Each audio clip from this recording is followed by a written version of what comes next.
God bless you. Social media just came before you just for a few minutes at current to just share briefly. Uh, Also, pray my strength. My wife's best friend just moved, closed on the home here, and has been away from here for a while, living in Chicago, and now she's back. So pray my strength in the Lord. Just so many things that happened in such a short period of time. I was sitting back thinking about how you can spend time deciphering something. You can spend time discerning something, learning the craft, learning the field. And so many times we're surrounded by people who don't get the big picture. If they don't get the big picture in their minds, they'll think that you're playing checkers when you're playing chess. When they don't get the big picture, they'll think that you're hating when you're trying to leave legacy. Folks, I'm speaking a word to you right now is that you got to get the big picture. It's hard. I subscribe to this guy named Michael Burt. Michael Burt's theme is that everyone needs a coach in life. He says, hard to see the picture when you're inside of the frame. So many times that we can see better when we're not in the messes that we're in. And sometimes the messes that we're in, they predicate us having a smaller outlook, a smaller grasp, a smaller picture of the things to come for us. Folks, look, we're only here for 70. We're only going to be here somewhere around 840 months. So my thing and my what I want to get to you is that we need to start looking for the big picture. Many of our visions are too small. Many of our outlooks are too limited. Many of our grasps are way beneath that which God intended. Folks, the Bible says that we're fearfully and wondrously made. It also says that we created in the image and after the likeness of God Himself.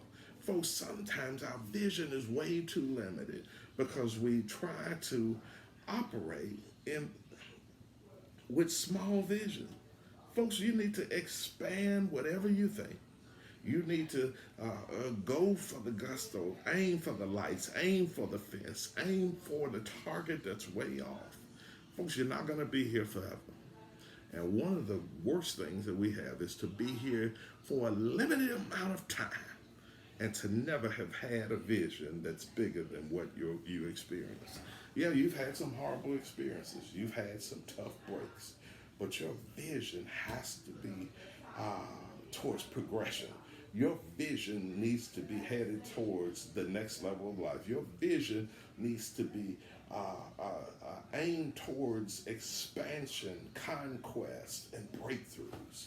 Folks, look, you're here too short a time for you to live here with limited vision. I think when we talk about walking by faith and not by sight, faith is an expectancy. And many times that expectancy is hindered because we have limited vision. I think it was, she was the blind. It's coming to me, boy, these 50 moments, plus 50 moments or something. Come to me just to say, but she was blind, Helen Keller, and she said that it's one thing to have no vision, but she said it's a worse one to have no sight. She said it's a worse thing to have sight and no vision. Folks, look, we got to stop having these limited visions. I know that you had a lifelong experiences that may have been horrible. You may have had some lingering issues, some horrible lows. You've been through the miry clay and the horrible pit. But your big vision, if you really have faith in God, if you're really believing for more, you have to expand your vision. Generally, the people that succeed at the highest levels of life are the people that have bigger vision. never stop dreaming. They never stop reaching. They never stop climbing. My word to you is to stop living with a limited vision. Folks, life's much too short for your vision to match your days. Your vision should be big enough that your children's children should be still trying to achieve your vision. They said the Bible says that a good judgment leaves an inheritance to his children's children. Folks, we're believing for locks and blocks when God has called us into nations. My word to you is to stop living, stop dealing, stop hoping, stop grabbing for anything that looks like a limited vision. Be blessed.